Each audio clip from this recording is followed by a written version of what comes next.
Okay. There we go. Here we... All right. Okay, go.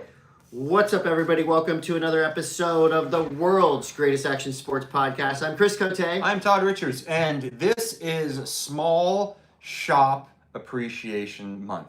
What? It's not an official thing. Yeah, it is. And it's actually not really, it's more like middle of the month, but I decided something today. What? I have decided that, I've been wearing my boarding house hat. They're from Cape Cod. Right now I'm wearing my pump house hat from Cape Cod. These are small brick and mortars that keep our culture and our scene alive. If you're a small shop and you want to send me a hat, I will wear your hat on the podcast. That's how you're going to support small businesses, by asking them to send you something for free? Chris? This podcast is called the Monday M.A.S.S, by the way. Why I forgot to mention. Why do you have to unravel reality? I thought I was doing something good. I didn't realize I was scamming people. Yo, I want to support the shop. Send me a free hat. Fuck, it's so lame. How about you buy a hat from the shop and wear it? I did buy these hats, Okay. by the way. I believe you. Full pop. I believe Full you. pop. Well, that's what makes this show so great is we just start it and then it happens and then we go home. Yeah. And we go back to our normal lives. It's October 20th, 2025. And this show is presented by some great sponsors. Here's some of them. Ride One Up at ride_1 up. These are the best e-bikes ever. In the business? For the price? What do you say? Price, quality, battery, durability, smoothness of ride. Ride One Up, great bikes. Sunbum at Sunbum. Sunday, I could have been very burnt. And Saturday. Today, we've had quite the run of sunny Yes. weather here. I've been bumming my face. What do you mean? Oh, sun bumming your face. Mm-hmm. I don't know if that tagline would work for them. Bum your face. Because, look, I don't want to get controversial here, but usually if you're in the... Never mind. Don't get in the weeds, Chris. One Wheel at One Wheel. You want to carve the world? You want to just do big, clean, smooth lines? Serious carve the world. Yeah. Was that one of their slogans? No, I don't. It should be. Don't let a lack of snow or water ruin your day. Don't let a lack of asphalt take away from your daily joys. You can get on a one wheel and just rip into the woods. Yeah. Leave piles.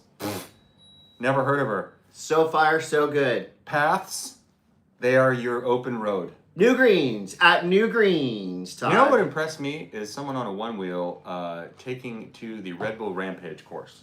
Oh my God. It's getting there. It's getting there, Chris. That's scary. We'll talk about that in I broke my spleen news. I have Red Bull Rampage set up in Nerd News, and it doesn't really make sense, but I guess you could just call it alternate news. Because these people are not nerds. Fuck no. They're the most badass. Yeah. New Greens at New Greens. People are going to need a lot of new greens. Spy Optic at Spy Optic. You want to see? Yeah. Spy Optic in the wintertime. Done. What else? Hansen Surfboards at Hansen Surf. You want some shit? This is a shop. It's brick and mortar, but it's also an internet shop. You can be brick and mortar and be on the internet. I don't have a problem with that. Okay. And this shop hat you're wearing is not in town, is it? Where is this hat? Cape Cod, Okay, Massachusetts. Cape Cod. Do you know how hard it is to have a business Not in Cape competing. Cod? No. Not competing with Hansen Surfboards. Hansen Surfboards, we know that's where you got to go to get your stuff. Here. Bachan's Japanese barbecue sauce at Try Bachan's. Last night everybody at the house was tired. We wanted a good, simple, healthy dinner. Chicken in the air fryer, Bachan's, salad, and Bachan's on the side. Bachan's slip and slide. Boom. I'm not telling you what to do for promo. Too easy. But a Bachan's slip and slide. Sip and slide. You sip it and then you slide on it. Sick. Machu Picchu Energy at MachuPicchu.energy. I say these things. I say the name of the company and then I say the Instagram handle because I want you guys and girls, parents, friends, families, pets to follow these companies that support this podcast MachuPicchu.energy being one of those Instagram handles that you should be following. Look, let's be honest. Tell them here. we sent you. We're looking for ROI. Okay, that's return on investment. That's what for those we of you want. out there We want it to be worth it for our business. sponsors to sponsor this podcast because it's worth it. Lord knows. Yeah, just for the credibility alone to say that they know us. Panic and Coffee and Tea at Panic and Coffee and Tea. You got it right here. I just had a sandwich. Todd had a coffee. It's the best. And guess what? You can have it at your house wherever you are in the world. They got to-go bags. You just go on the website, you order the bag of coffee, you put it in the grinder, you cook the coffee with the water. How do they do? What do you do? Brew it? Bob's Naturals. You brew it? Do you have problems with collagen? Are your fingernails not growing along with your body? Well, my weekend needed hydration and collagen, so thank goodness I am with the team at Bob's Naturals. Mint Tours at Mint Tours. You know what's up with Mint Tours, or do you? Because they do the greatest snowboarding tours in the world. If your goal is to go to a foreign country, snowboard, and not think, Mint Tours is right for you. If you want to wait in lift lines and snowboard, oh, by all means, yeah, by all means, and go to like Niseko. not ride powder. Go to Niseko. Go ahead. Go there. Do you not want to ride powder? You can go to Niseko and. If you don't want to ride stand powder, in if you line. want to wait in lift lines, DIY it. I mean, go for it. It's your money. Mint Tours, however, will get you in the powder, in the honey holes, no wait lines. They do it all. They're the best. DieCutStickers.com. I've been putting DieCutStickers.coms all over town. Well, Die-Cut Stickers all over town. Yeah, they're the best. Vessel shipping at Vessel app. This allows me to, low key, Todd. I just send stuff out to fans. Not, fans. People who listen to the show or people who listen to the band Sunbender. Mm-hmm. Like just the other day, this kid DM'd me. He's like, wow, do you have any Sunbender shirts? And I go, yeah. And guess what? Vessel app allows me to connect with the fans by just sending them something. Okay. It's sweet. Fair enough. And last but definitely not least, VEIA Supplies. VEIA Supplies on the gram. Traction. If leashes, John and board Nathan bags. Florence trust it, you can too. Not to mention Katie Simmers and Ivan Florence. And who's our favorite twin finner of all time? Our favorite twin finner of all time. Yeah, Brazilian twin finner. Come on. Bernardo? Yeah. Victor Bernardo? Victor Bernardo rides for him too. So sick. Good company. They chose That's us. your favorite twin finner of all time? It is now. Okay. I mean, Josh Kerr is right there, but Asher Pacey? I feel like Victor Bernardo speaks to me. Mikey February? But he's not strictly a twin finner. I guess whatever. They're all great. They're great. All right, so let's get into it. Chris, what kind of news do you have before we take the questions? Oh, well, I just wanted to tell you how great Saturday was. Saturday started with a little Halloween festival. This is personal.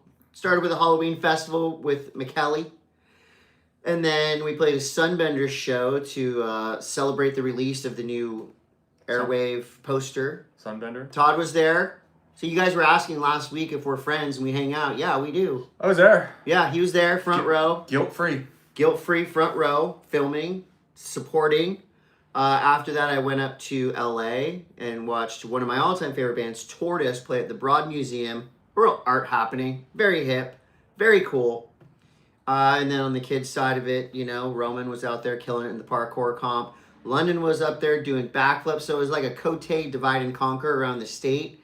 Your son was up at Red Bull Rampage. Covering that for Chihu TV. I would say call him to get some coverage, but I know he would just troll you on the phone. Yeah. He'd be like, why are you He's like, this is not going to help your podcast. Okay, Surf News is brought to you by Sunbow. People like the questions in the front. Oh, yeah. Okay, so we're going to do questions. Questions is brought to you by One Wheel. Ride One Wheel. Take to the slopes. Take to the woods.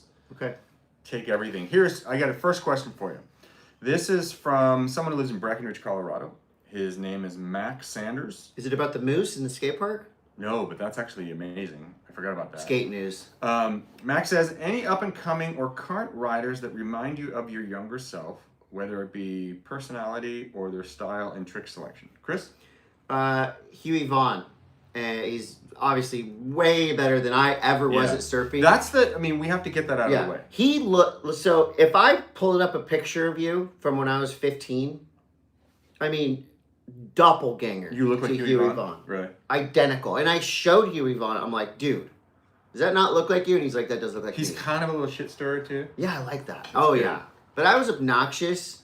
And my surfing didn't really back it up. I wouldn't say he's obnoxious. I'd say he's like super cool. Mm. And his surfing beyond backstep. So yeah, Huey Vaughn. Just because I literally like look at photos of him, and he's growing out of it now. But I look at him, I'm like, dude, that's weird. So sick. Yeah. I don't. To answer this on my behalf, I see a lot of kids that I can relate to. Like one that like personality or like, I think like Joey Fava, kind of. Like he just seems like he's having fun. Like he's kind of like, I mean, snowboarding. Like I wasn't like naturally. I mean, I guess I had natural talent, but it didn't come to me as easy as it did to some other people. Like I had to like fight for it. Yeah. I don't know. There's just a lot of kids. There's a lot of these younger kids. Noah Avalon from the East Coast. Like just these, especially if you're from the East Coast. Would you say you were grindy when you were coming up? Super grindy because you practiced. Yeah, like I was kind of like to the point of like the tism when I would go snowboarding. The tism? Yeah, the autism. Oh, right, okay. Yeah, I would just hike. You were on the snowboarding spectrum. I was on the snowboard spectrum. Which is fine. I would hike and hike and hike and hike and hike and hike and hike and hike and hike until I got it perfect for me. And look at you now. And look at me now. Now I have no standards. Philip McCracken. What? Why do surfers care about being so, quote, core, but are so hypercritical about it? I remember the uproar about Slater and Rob's boards being made overseas. All the while, people are complaining are decked out in Vans and other companies that are made overseas. Dude, you cannot try to rationalize hate. Well, hate, but also like they need. It's really difficult to try to rationalize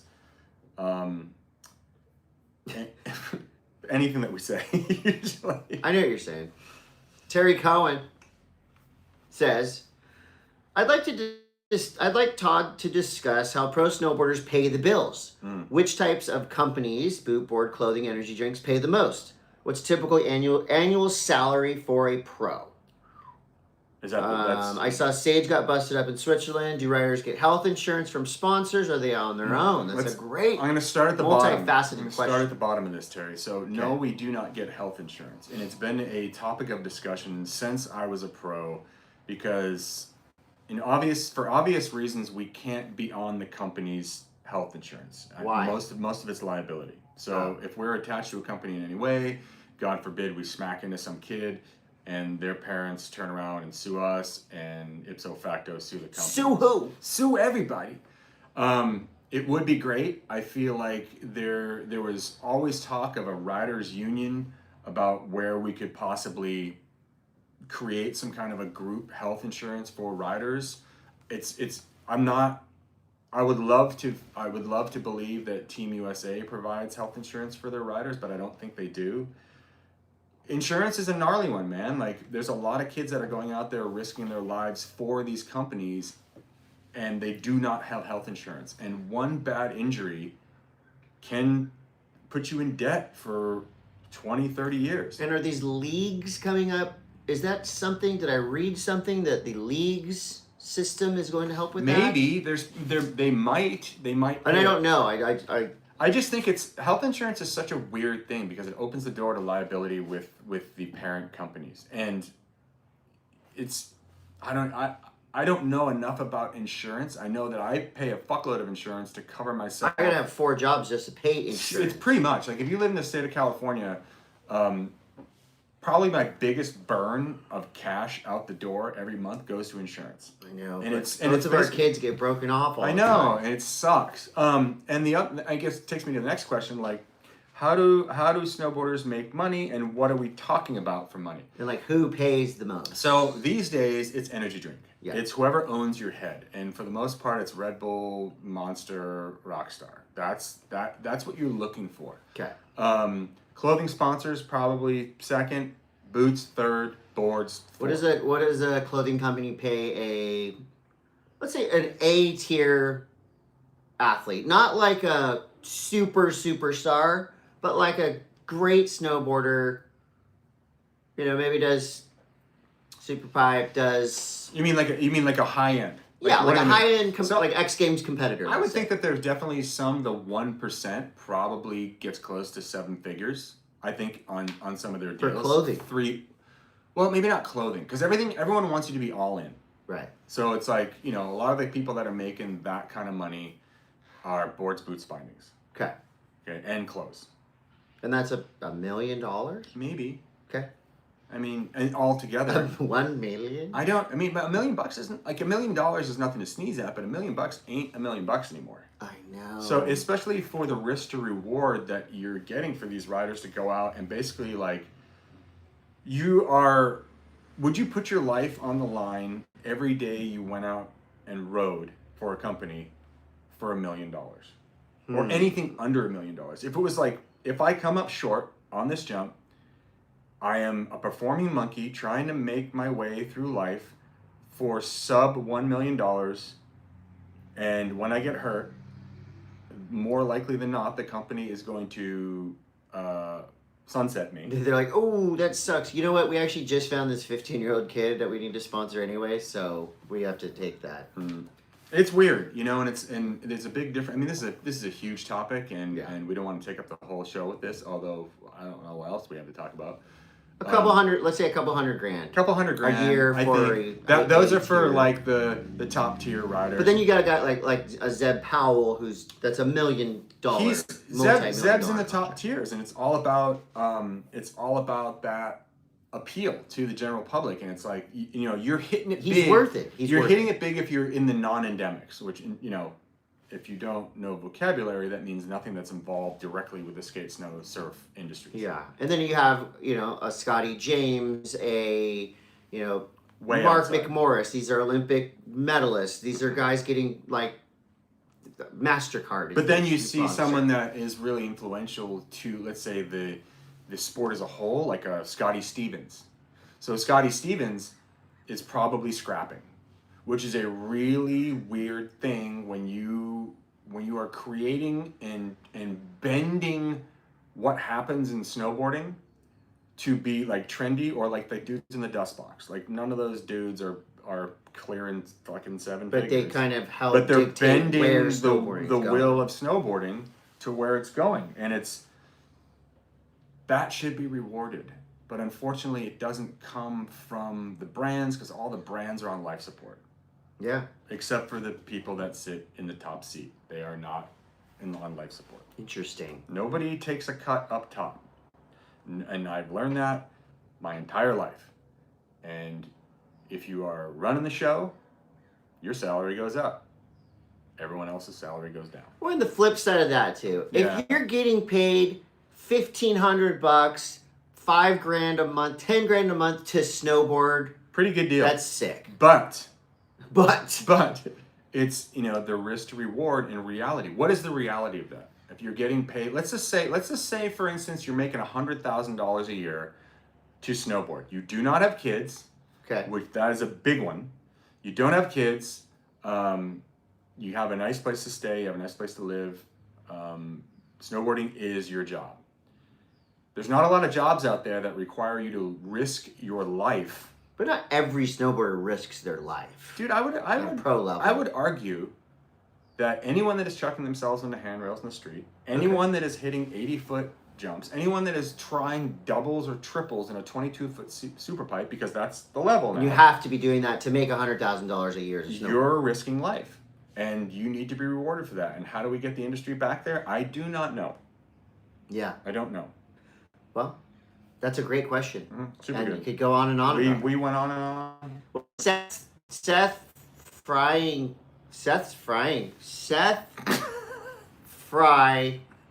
is a nice guy. Okay, I get it. His question is, how do both of you make money?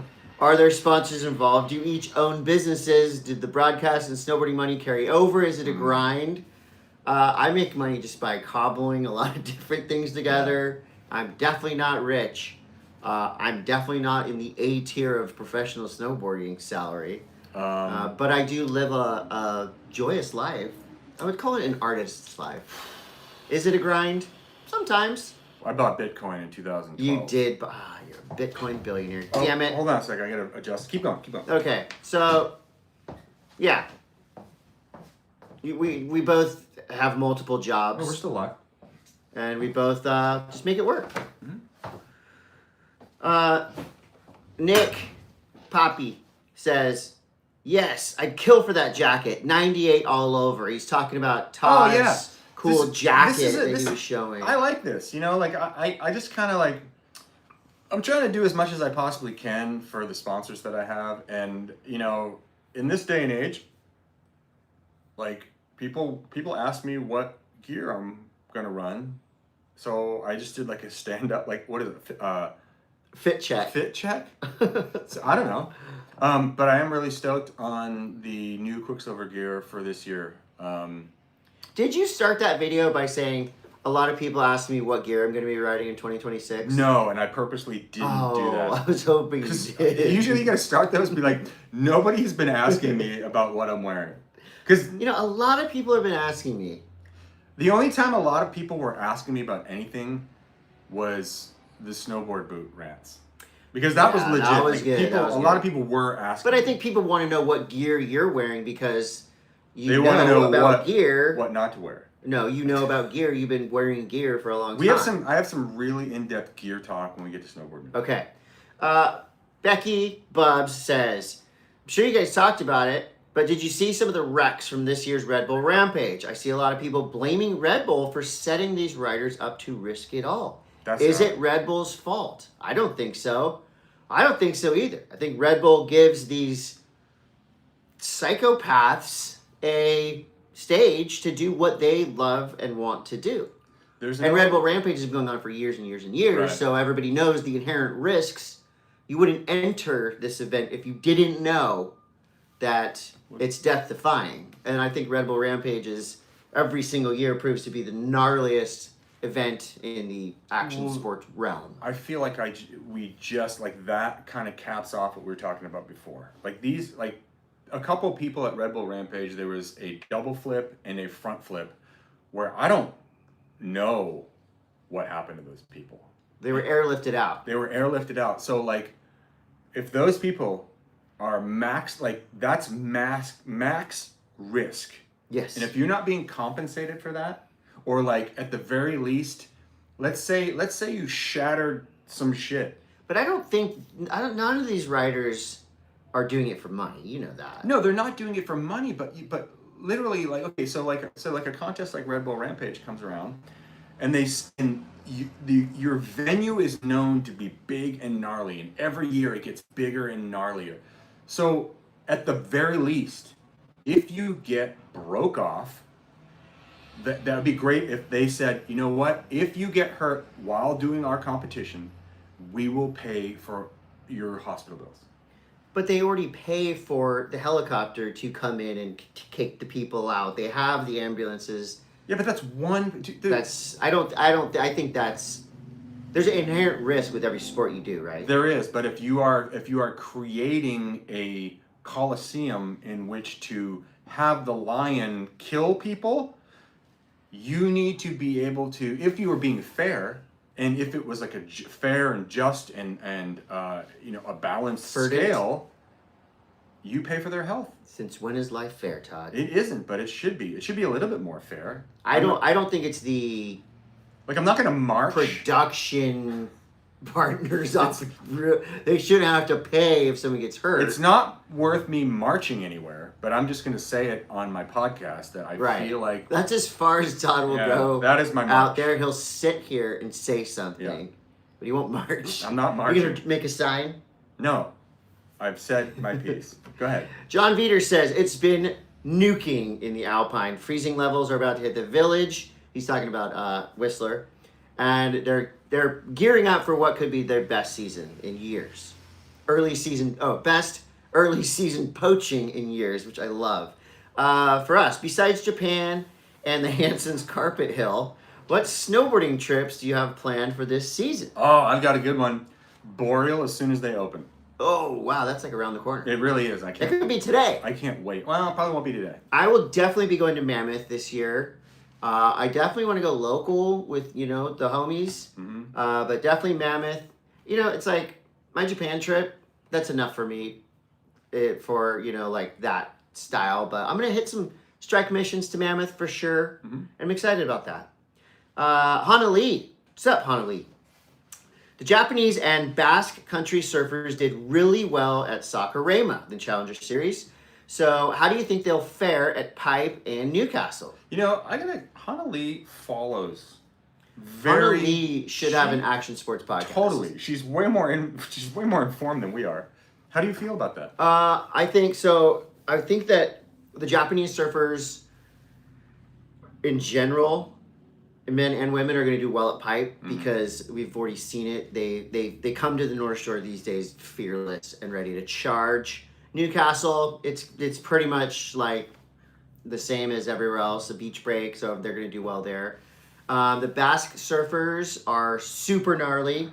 Echevarri sisters, I know they made a huge jump up the Challenger Series. We'll talk about it in Surf News, but I think they're both going to do great. You've got these regions that have already just provided so many amazing surfers to us, and that list just keeps growing and growing.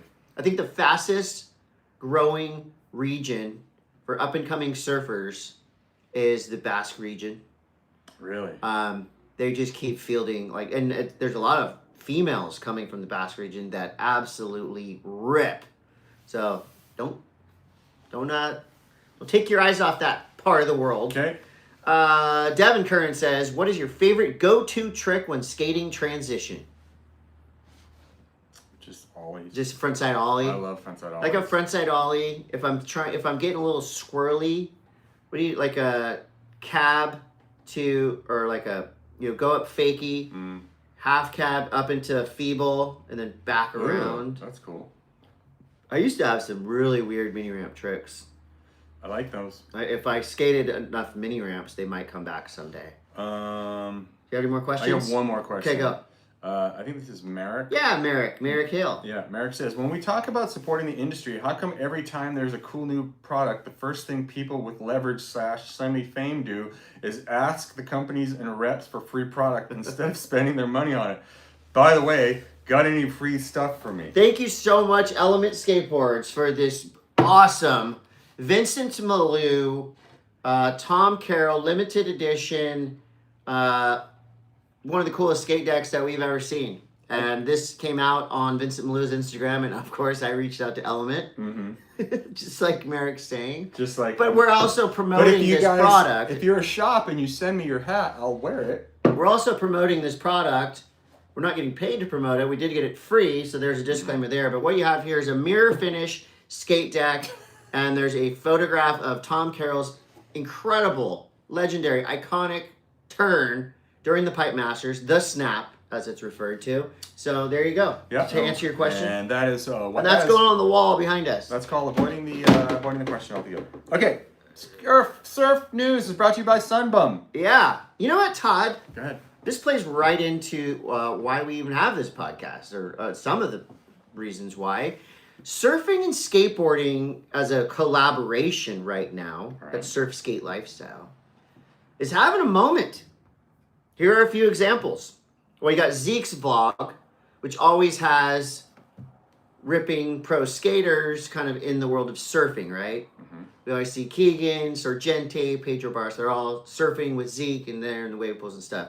You got Stab High, that I think a quarter or a third of the field technically is pro skaters. Crossover skaters, yeah. Sure. So just recently there was an event called the Keris Cup. And this happened at the Uluwatu Surf Villa. So they have a 6 skate park. And obviously they got waves out front. So basically here's how it worked.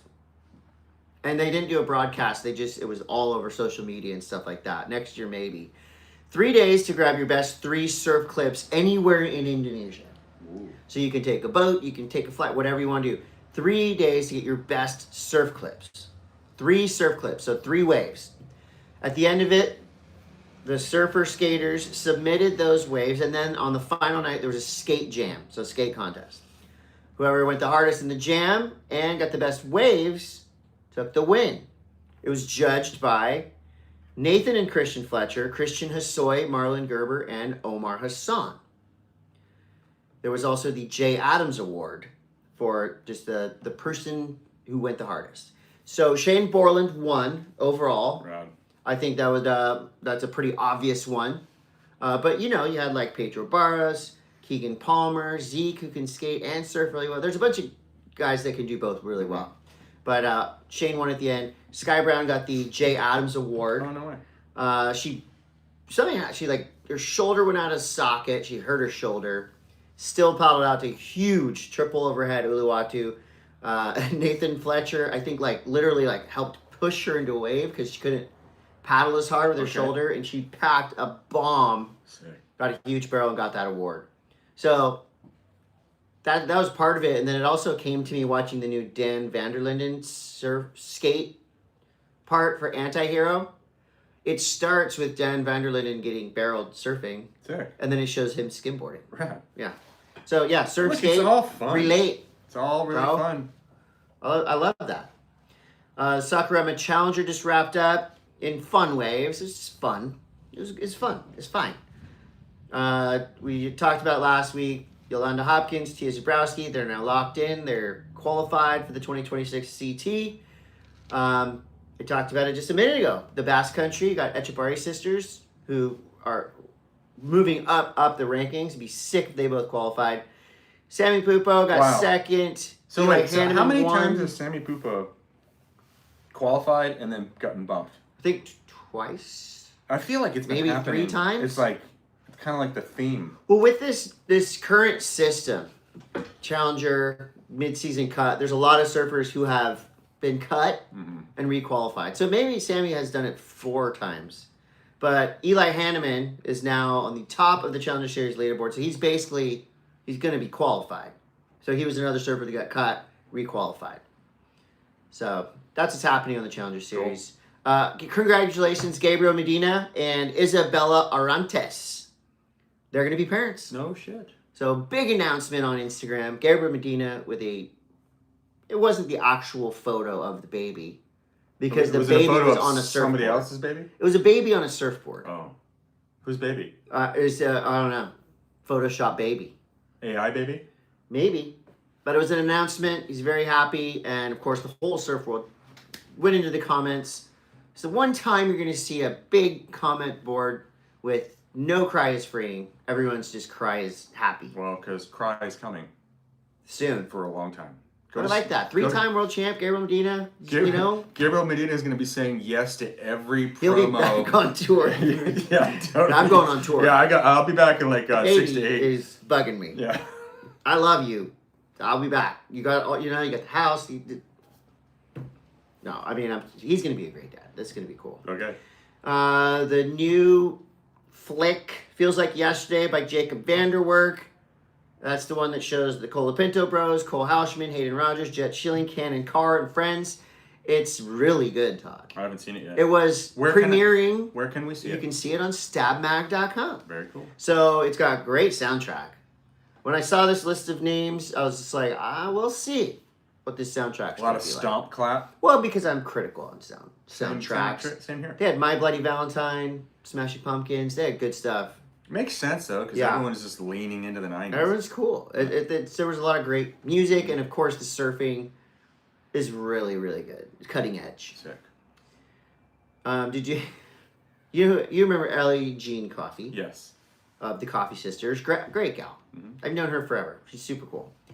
She had a photo of her pee-peeing hanging off of the side of a boat in Western Australia. Okay. And there was crocodiles, and it was this funny moment, right? Okay.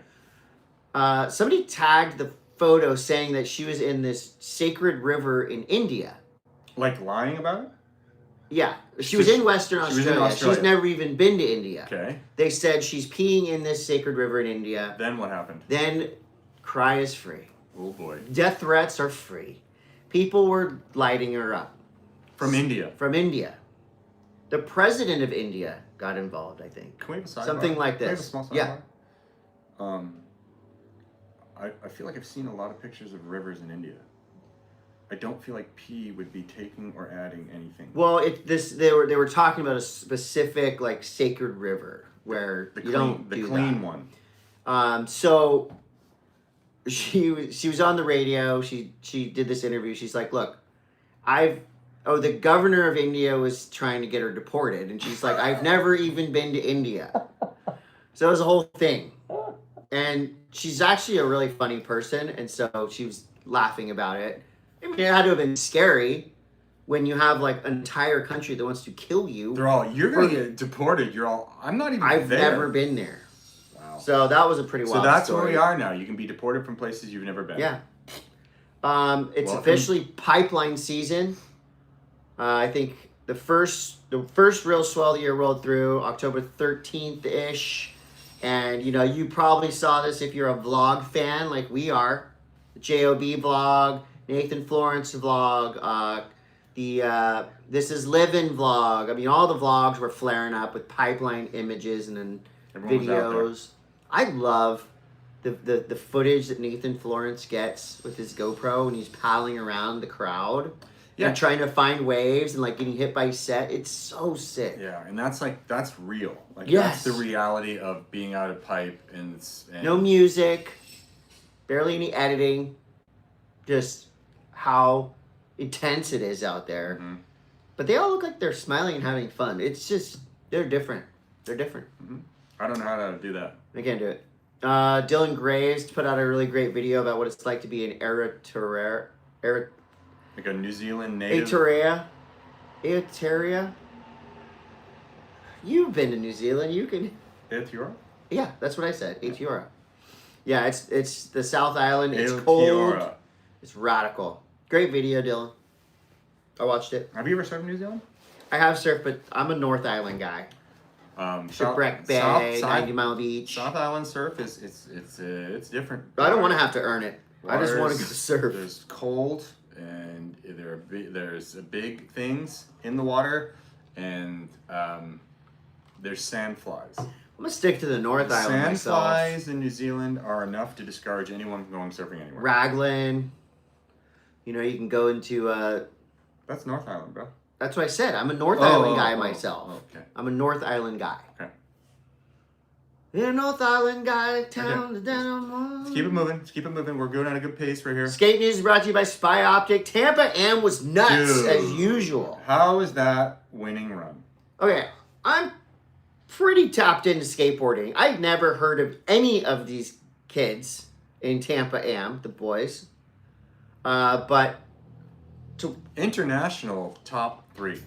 You got from third place Chris Satinas from Canada. Ripping. Mm-hmm. Rocco Mueller from Switzerland. Really cool bag of tricks. A lot of like fakey, feeble kind of like perfect switcheroos. His run. It was beautiful. Was pretty much perfect. And then you got the Terminator, Abner Pietro from Sao Paulo, Brazil. Every trick, toying with the tricks. Like adding 1-foots where they don't belong. I remember let's say a kickflip back lip would have been a big deal in a contest run. He kickflipped into everything, kickflipped out of everything. And did he would kickflip, catch, and do a 1-foot. And then land in a lip slide. Just like... Terminator. Yeah. Amazing. Amazing stuff. So good. Back to Don van der Linden. So I didn't know this, but Don is such a amping surfer that he actually moved to the Canary Islands. And that's the reason why his new video for Antihero is called Gran Canaria. Sick. So he's living it. Ripping. He's living that surf skate lifestyle. This weekend, Street League is taking over Las Vegas. SLS Las Vegas is happening. And this is kind of rad because, well, first of all, I saw a video of Dana White from the UFC is announcing it. He's like the spokesperson for it. Doesn't he own Street League? Probably. I thought he owned that might be why. So Street League is part of Complex Con. Skate, music, culture, shoes, all that stuff under one umbrella. So it's going to be a big weekend in Las Vegas. I will be in Arizona at the event at the Cannon Beach, the Revel You're going to the Ruckus. Wow. Yeah. Okay. I'm going to the Revel Can't Ruckus. wait to hear a report of that. That's going to be fun. So if you're out there in Arizona, I'll be driving the minivan out there with my little homie Roman, and we're coming out to Revel Ruckus. Oh, and also, this is the last stop of the SLS Super Crown World Championships. So this is it. It's going to be big. Everybody's very excited about this video. The Real Skateboards full-length video called Oval is doing it in a proper way. Doing it only real skateboards seems to be able to really just lean in and do this. Skate shop video premieres. I love it. They're going to have one at Rose Street here in Encinitas. You can go to the Real Instagram, check all the listings. Zion Wright, Mason Silva, Patrick Preman, Toby Ryan, Nicole House. Mm-hmm. It's going to be an incredible, incredible video. You know it. The Real Skateboards is probably one of the greatest skate companies to ever do it. And they're still doing it at an elite level. So, just good crew. Everyone's pumped on that. Really good crew. That's about all I got for skateboarding news. All right. Well, Snowboard News is brought to you by New Greens. Todd? What? Oh, go ahead. Finish the ad. If you are down to ride from first bell to last bell, you need to put the proper stuff in your body. There you go. Is New Greens. What do you got? I have the you got FASE You got FASE Bindings. Bindings. Thanks to 32 for sending Chris these FASE Bindings. So, let's see. These look awesome. And so I'm opening the box. If you're not watching, you're listening. I'm opening the box. I got the orange colorway. And I'm going to have Todd show me how these work. So Todd is... First of all, what we need to do is take this strap. Okay, but I thought you didn't have to mess with Well, you don't, but you have to take them out of the box. Oh, yeah, I got to mess with the snaps. So then you... Okay, so let's say... Wait a second. You're on the board. So this goes... You simply... And then that goes somewhere in there. Oh, wait, there's a thing on there. You stand here. Remove this. Okay, so that goes... That goes, so your boot's in there, right? See this little... You don't know how to work them. No, I do. See this little lever? So you stand, like when you get in the binding, you stand on that and it does the high back is upright. And then this... So I'm in the binding now. You're in the binding and then this... Are you seeing this? Are you... This, I don't know, Chris, there's instructions that come with these. So this goes back. And it can also lock, so it's just like a normal binding. You shouldn't have brought these on the show without knowing how to do it. I literally just unboxed them. This is called an unboxing. They look great. They look super rad. Did you get boots too? No. I don't need any special boots, right? No. Okay, right. Those are cool. So in the next couple shows, Todd's going to help me mount these onto my Morrow Todd Richards snowboard. Those look great. I want to try a pair of those. I got 2 pairs. Oh, sick. I like to try other people's stuff. Yeah, there you go. Chris. So you step in and then you're right. Step in, step on. Let's go. Okay.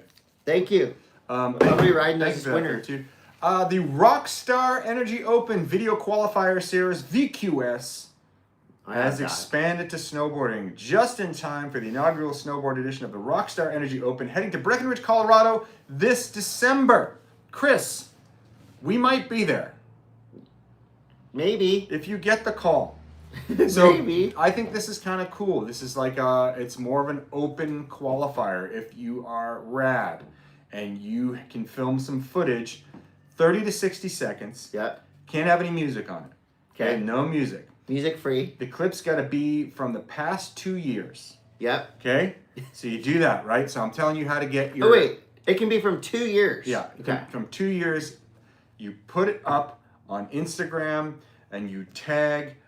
RS Open VQS. Cool. And they are going to start the submission September 29th, which has already started. You got to have a public account. You have to have a public account. Can't have a private account. Goes to November 15th, and they are going to choose who gets into this Rockstar Open based on this somewhat. But there's also a fan voting section on the platform.com, which is really cool. Starting now, basically. I think it's rad. And then pros, judges, and fans will be helping judge. We're moving towards a truly open event again, which is where I think that we need to be in the sport to make the most Well, they're impact. going to give $1,000 every single week to 4 weekly winners. Oh, whoa, there's bonus money? Best trick's going to get $2,500. Viewer's choice, $2,500. You should enter this, Todd. I don't have anything that anyone wants to watch. Yeah, you do. No, I don't. I've seen it on your Instagram. No in the one last wants to 2 see years. some soggy old shit from the 90s. It was Switch, though, right?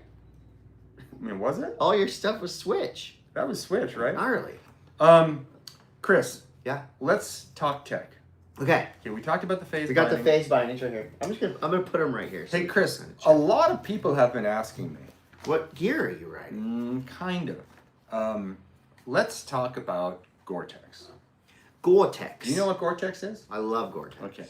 So, people have asked about what is the difference between Gore-Tex and, say, like a 20K coating or a 30K coating. Like $30,000? 30K is the amount.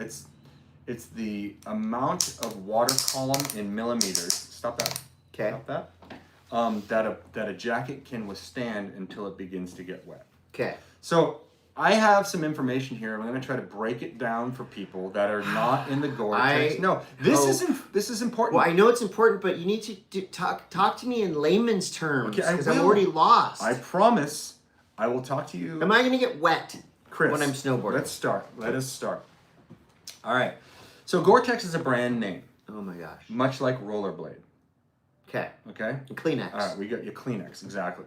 So Gore-Tex guarantees its waterproofness and breathability. Is it water resistant? It's waterproof. No, waterproof means you can jump in a pool or go in the ocean and you're not going to get wet. Well, nothing is truly waterproof unless you're a duck. Okay? Let's be. No, I'm just saying if you want to get technical, you got to use the right technical terms. Okay, so Gore-Tex has this advantage of like their stuff stays waterproof over time. Yeah. It repels oils. You can reactivate the Gore-Tex coating that's on there. It's very breathable. So it has a bunch of different. It's a miracle product. It is a miracle product that is guaranteed. Like there is a warranty guarantee on Gore-Tex. Yeah. Now, if you are anywhere in the U.S. that has, I would say, incredibly high humidity and wet snow. Okay. I'm looking at you, Pacific Northwest. I'm looking at you, East Coast, Vermont. Okay. Gore-Tex may be right for you.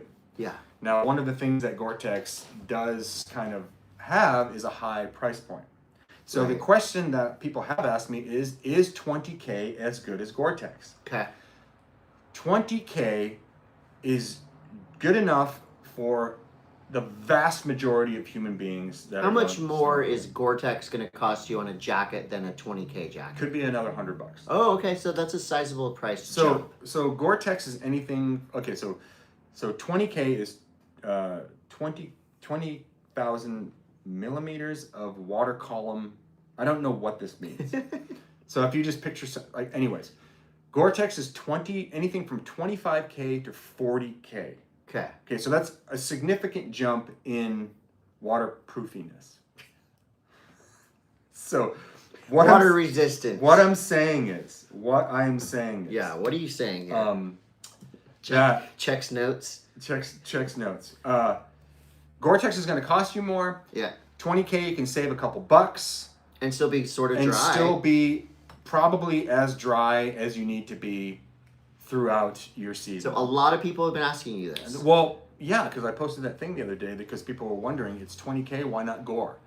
And look, Gore-Tex is kind of like, and there's this whole other thing where Gore-Tex and this coating, this DWR coating that has these things called PFASs in them. I'm not going to go into this because I know that you're going to lose your mind here because you don't understand. And I don't understand. When you don't understand things. Remember, I'm the target audience for this kind of thing. Right. If you don't understand it, I've lost you. Okay. But Gore-Tex, because of a couple things, is in its old form is illegal to sell in California and in New York State, and a lot of other states are looking to ban it because it contains something called forever chemicals. Oh. And those are bad. Right. But those make it waterproof good. Okay. So it's like the sacrifice you have to make to stay dry while you're kind snowboarding. of, and it's like how important is being 100% dry. So if you live in the Pacific Northwest, you live on the East Coast, and you snowboard in the rain or on days where it's really humid, being super dry is really important. So go ahead and spend. Also, Gore-Tex is washable and renewable over time. You can buy a Gore-Tex jacket and get 3 or 4 seasons out of it. Yeah. That's Gore-Tex is meant to be washed. You wash it and you reactivate it. Oh, okay. 20K breaks down faster. Okay. So what you're saving in a 20K jacket for that season may not move on to in the next year. Oh, okay. You see what I'm saying? Yeah. Okay. Okay. So that's you could save some money. You could save some money. Well, I would just say, and I think I speak for a lot of amateur snowboarders, that a little wetness can ruin your day. Being a little bit wet can really ruin your day. So stay dry by any means necessary. I'm going Gore-Tex. Okay. Chris has a Gore-Tex head to toe. I'm wearing 20K because I really don't. And I will probably wear a Gore-Tex jacket because I conveniently have one. I have a black Gore-Tex Quicksilver jacket that's like 2 seasons old that I just wear. Black jackets never go out of style. I'm running the same kit I ran last year. But I'll wear that if I go to Baker or something. Okay. So if you feel like you get wet a lot, wear that damn Gore-Tex. Yeah. This is pretty cool. Shorty's Snowboards is back. They are back. So the iconic Shorty This is team, pretty rad. Devin Walsh. We're talking Kevin Young. Kevin Young, KY on there. Some of the heaviest dudes. Dion De La Salle. Like, Shorty's was such a time in the early 2000s. Yeah, I was going to say, what year? This has been 99, Chris Brown. 2000s. And then it was like late 90s, early 2000s. Actually, no, it was like Shorty's was after. Wait, It would have been earlier. was Devin off Forum? Was Devin on Shorty's first or Forum first? I think he was. I don't know, but Devin Walsh has been putting a bunch of old clips, and they're it just like the look and feel of them. It really does bring you back to that time. Like Muska. Yeah. What was the chick's name? There would always be ads with Rosa. Rosa. That was when they were just basically a nuts and bolts company. Kind of crazy how like a brand that started making mounting hardware became like this iconic brand. Rosa helped. You can start anywhere. There's something really cool, and I know people are kind of back and forth, 50-50 on nostalgia and blah, blah, blah. Who are these people? Some people are... Give me a name. There's actually a rising tide of younger skaters, maybe snowboarders. I don't necessarily hit surfing yet. Surfing is all about nostalgia, but skating in particular, there's a little bit of a upwelling of anti-nostalgia-ness. Anti-nostalgia. Well, I think that's like... haters... that's like old video. I get that part. I get like, why are we continuing with these old hits when there's new shit happening? And I get that. I totally get it. I ask myself all the time that question.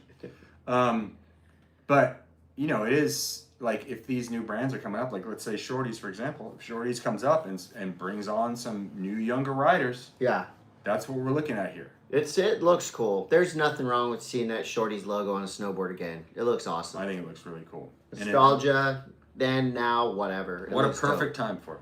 And if Devin Walsh wants to do it, Devin Walsh can do whatever Devin Walsh wants to do. Congratulations go out to Joey Okeson for being the first U.S. team snowboarder to do the frontside triple cork. Wait, him and another rider did it. Well, there's been a lot of riders. Two guys from Team USA. I just read this. It was Alessandro Barbieri. Yes, from Portland. Yeah, he did it too. So we have gnarly. I mean, that's where we're at right now. Unless you can jump that hurdle, your odds of qualifying for a final are not good. Because how scary is that trick? Terrifying. It's all about commitment. As soon as you leave the lip, it's here we go. I hope things Roll go the well. Dice. Going straight back to what we talked about in the beginning. Gnarly. Dance, monkey, dance. Well, I also want to say congratulations to Park City, Utah. Why? because they just set the new record for shot skis. 1,412 individual shots bolted onto 583 skis. So Park City is now in the lead in this arms race of shots over Breckenridge, Colorado. Which is only slightly under the amount that Chris can consume while at altitude in Breckenridge. I would think that if you used a snowboard, you could fit more. Very messy, though. Very messy. Very messy. So yeah, that's kind of that's the big news happening right now in Park City. Todd, did you also know that? Do you want to know about a sand skier? Why are we talking skiers? Well, this guy just got in the Guinness Book of World Records because he went 992.12 kilometers per hour down a sand dune in Namibia and actually burnt holes in the bottom of his skis. He went 92 miles an hour down a sand hill. Yeah. Was he being pulled? No, it's a 6,000-foot vertical drop. It's like a big sand hill in Namibia. That's bigger than most resorts on the East Coast. Well, that's what's up. A 6,000-foot sand hill? He did a top speed of 121 kilometers per hour. 75 miles an hour. Yeah. Oh, wait. Hold on. Let me take this back. Are you lying? No. Okay. Yeah. Heinrich went 92. There's a sand dune in Peru called Toro Mata, which is a popular destination for sand dune skiing and sand dune boarding. That's got the 6,000-foot drop. So there's all these sand boarding records being broken at the moment. So if you're in the sandboarding or skiing scene, do you think you're just right now? Your mind is being blown. Just run after run of sand skiers and sandboarders. What do you think? What do sandboarders talk about? They don't talk only about sandboarding, not Gore-Tex. No, they don't wear. They wear like shorts. Can you imagine? And there's our daily beeping. Oh, the daily beep. All the right. daily beep. And I don't know if you can even hear that through these awesome microphones. Todd, I don't know. Has it always been like this? What? And I don't want to make any enemies here. Do snowboarders and snowboard events just always, historically, past, present, and future, have bad music? Chris, I remember like Black Eyed Peas got popular because of snowboarding events, right? I don't know. Is that true? I think so. It just like the No Doubts of the world. It just seems like Offspring. It seems like there's always bad music at snowboarding contests. I feel like and events. I feel like if we're 21 Pilots. If we're talking about the X Games in particular, X Games announced their headliners. Oh, is that what this is? Yeah. Okay, I joke with my wife all the time about this. Like that, like 21. Like there's what snowboard music. There's what I would consider. Well, there's snowboard music. It's more X Games music, and the way that I equate it is like what X Games would play going to a commercial when I would have to say, "Will Shaun White be able to back up that first run?" Stick around, you'll find out what's happening next. Sail, yeah, like that. Like that's X Games music. Okay, and you know what? It's a lot of people like it. No, they don't. They do. They think they like it. You've seen the crowd at these concerts in the snow. They're huge. Dude, I feel like it's like music. It's like a vape cosplaying as a music. Like that's what I feel like. I don't know. Maybe it's because they have to like they're like going to a demographic of people that like they, like. Well, this is in a college town. Young right? Gravy and shit. I feel like, but Eminem did play at the X Games once. Well, no, Wu-Tang has. Wu-Tang played. There's some good, but Wu-Tang played at the. Did Wu-Tang play at the X Games? I'm sure. I don't think they played at the X Games. I'm not talking about X Games specific. I'm talking about like snowboard events in general. Don't always seem to have the best You can't music. say Wu-Tang. Like Wu-Tang played at an event where there was snowboarding when Sheffy fought the entire clan. Yeah, well, that was a trade show. No, that was the MTV Sports and Music Fest. Oh, I thought that was a trade show. No, that was when Sheffy fought the entire Venice Beach boardwalk. Oh yeah. No, we're talking.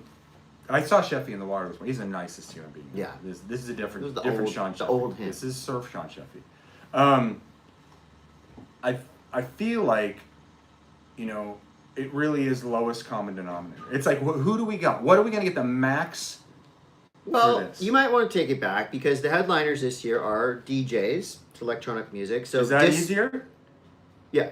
Like, would you be okay? No. Let's just It's say more popular. you're in a band. You're in a band. Yeah, there was 30 people at my show on Saturday. I know what I'm saying. Like, if you were told that, well, you're in the running to go play this thing, but we also have a dude with a laptop. You're. But I'm also a DJ, so. So you walk in easy. both worlds. Yeah. So, California native. He went to University of Boulder, Colorado. He's going to be headlining on Friday night. His name is Disco Lines. Inventive. He's Does he play disco? He's did a remix of Taylor Swift's Love Story. He's got a hit song called No Broke Boys. He has over 268 million plays on Spotify, and if you are a TikToker, you know. So it's TikTok music. Saturday night is Alesso. I feel like He's none of those numbers make any difference because the Island Boys had probably 17 times the amount of that. I don't know. You know what I mean? Well, Alesso played at the Esports World Cup opening ceremony earlier this year, so it's a big deal. This is actually cool. What? So X Games has teamed up with Belly Up Aspen for a week long of like X Games shows and stuff. So that's cool. I love the Belly Up. Sail! I actually met that dude. Who? Coolest guy, surfer. He's a surfer. What's the band called again? Sail. 21 Pilots? Sail? No, Oh. not 21 Pilots. Creed? No. Creed would be good at any event. What else would you think is X Games music? Like if you were to be like, okay, we're going to commercial, Salema, we need to hike the leaderboard. Sean White right now is in second. Linkin Park. Scotty James is in first. What song is it? Linkin Park. Linkin Park what? Is it like it got to be current? Or are we talking about X Games like now? Just anything. Just Like what would be a great? We're going to commercial. I tried so hard. See, right there, boom. See, I can already feel that in my head. Yeah. I can feel that in my head. That transition. Yeah. And I'm hyped. I can't wait for them to come back. I was gonna say for erectile dysfunction medications. I was gonna say Limp Bizkit, but there's actually sad news coming out. The bass player for Limp Bizkit just passed away. Young dude, first, helped start the band, and he was a good skater. Is Turnstile So that's a X bummer. Games music now? Ooh. I think Turnstile's anything music. Like Turnstile could play X Games and it would be the biggest thing ever. Turnstile could play the Olympic opening ceremony. If X Games had US Open surfing. If X Games had Turnstile playing, would you have the same conversation with me? No, I would be like, oh my god, I want to go to X Games and watch. The Bad Brains did play at Belly Up during X Games once. That was fucking amazing. Okay. But I think they just coincidentally were playing. I'm not there. saying every band that does it is not good. It just seems to me like, like at Dew Tour it was DJs, right? Mm-hmm. But Dew Tour was smart enough to play Sunbender in and out of their commercials, and that was a wise decision. Okay. What else we got here? Armada, Tanner Hall's ski brand. Armada is making snowboards. There's a lot of people that have Boots, bindings. A lot of hair, like some crazy hairs up their ass about that. This is old news. It's old news? I don't care if they're spending money on snowboarding and they're going to sponsor some young up and coming athletes and Tanner Hall is a bro. Tanner Hall's rad. Tanner's fucking sick. Yeah. And the ski thing is dead. Like, it's dead. Stop trying to keep this thing alive. The ski versus snowboarder. Yeah, beef. we're all in this struggle together. Yeah, and it's like Armada has been making really good skis for a long time now, so I just assume they would make a sick snowboard. I don't do that bullshit. And I just think Tanner Hall is awesome, so he can do whatever he wants. So we did talk about this, a happy ending. Well, spoiler alert, happy ending. A moose baby. What do you call them? Calves? No, moose baby. A moose baby got stuck in the bowl at the Breckenridge skate park. Old moose baby. A calf. And a loving part of this is that the mother moose was right there, like on the deck. Like what a skate park parent would be doing if their kid was stuck in the bowl. How do you know it was a mother Oh, that's moose, the internet said it. and you don't know it could have been like a salty old buddy moose telling get the fuck out of the bowl. Get out of the bowl. I'm trying to go. So the Colorado Parks and Wildlife pulled up and they shot the moose. No, they sedated the moose. They're like, Would you say shot the moose out? they're like, sorry, the moose is stuck in there. We gotta kill it. Sorry, kid. Sorry. Park's closed. Moose in the bowl. I should have told you. They sedated the moose, calf, baby, and they got it out of the bowl. With a crane? No, it's not like a full size. It's a calf, a baby moose. So like what? And moose Like what have do they do? hoofs. They don't have Claws? thumbs or fingers. They can't get up on the deck. So everything ended well. They sedated the moose. They got it out. They moved it over to the forest, I'm assuming. They took it to a Zoomies to get some gear. No, they got the moose out. And they hung out with the moose until it... It'd be funny if they called baby moose mice. Maybe they should. I definitely know that moose were like a real thing in, like, if you see a moose... Yeah, they're real, all right. If you give a moose a muffin, I mean, yeah, shit's going sideways. Yeah. All right, we'll keep going. What do we got? That's all I have. That's it. No, that's a lot of. We had a lot of. That was a lot. A bunch of people in the questions here on my live were asking me, did we talk about the Red Bull Rampage slams? Well, we did. But we got news about. So this is nerd news, and nerd news is not necessarily stuff about movies and video games and nerdy shit that Todd likes. But it is. It's kind of whatever else falls in our lap, and Alternate Red Bull Rampage was just nerd news brought to you by One Wheel. Fitting, right? Because it's like outside and doing stuff. 22-year-old Hayden Zablotny. Hayden Zablotny crashed twice in both runs leading up to his final run. And a Red Bull Rampage crash is different, right? Mm-hmm. It's not like... It's different. You get... it's rocks. It's cliffs and rocks. And the Chihu boys were up there, and I think Bialy was giving his description of what he's saying. He goes, these are buildings they're jumping off. Well, it's like, picture going snowboarding at like Brighton with no snow. Yeah. So they're flying off cliffs. They're doing the gnarly shit ever. And this kid, Hayden Zablotny, a rookie, first time competing, slammed twice in a row in his first two runs, and then boom, laces his last run, gets the win. Crushed it. Legend, Brandon Semyuk gets second. And then another Rampage vet, Tom Van Steenbergen, got third.